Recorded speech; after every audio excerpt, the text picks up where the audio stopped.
My sister Lily is both hearing and visually impaired. Day to day, it can become frustrating because she may not hear what you say or you have to repeat yourself several times.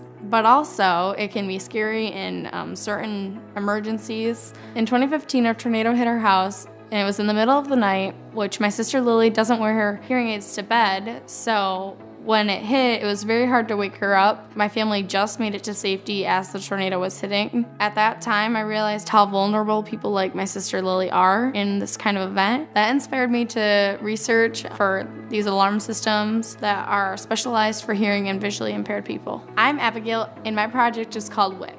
It stands for Warning Hearing Impaired People.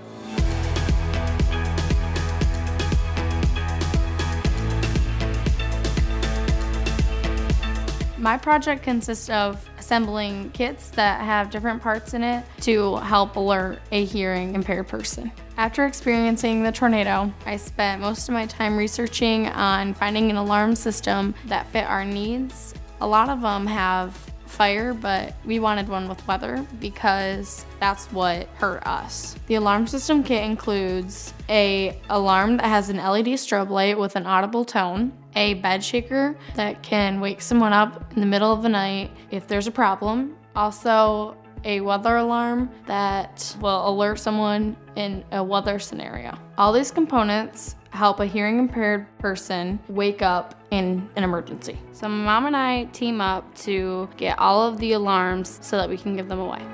It's very challenging to try to find the right people to give these alarms out to because there's confidentiality.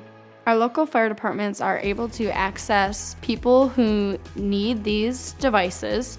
After collaborating, more and more people knew about our project and wanted to help. It started out as a small area and it worked towards going countywide. I have distributed 35 alarms and that's helping 35 families.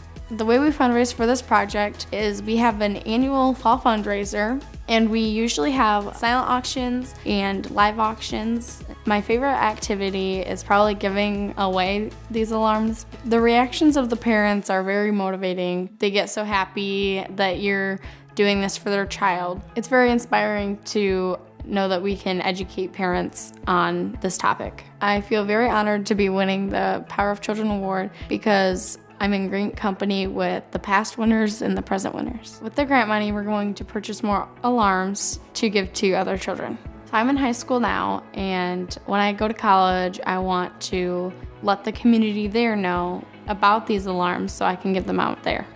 This project is my passion because it is important to me to know that people like my sister Lily are safe in an emergency. When the tornado hit our house, we realized that seconds really do count. My project is going to help other people have more seconds to spare. I'm Abigail, and I am a Power of Children Award winner.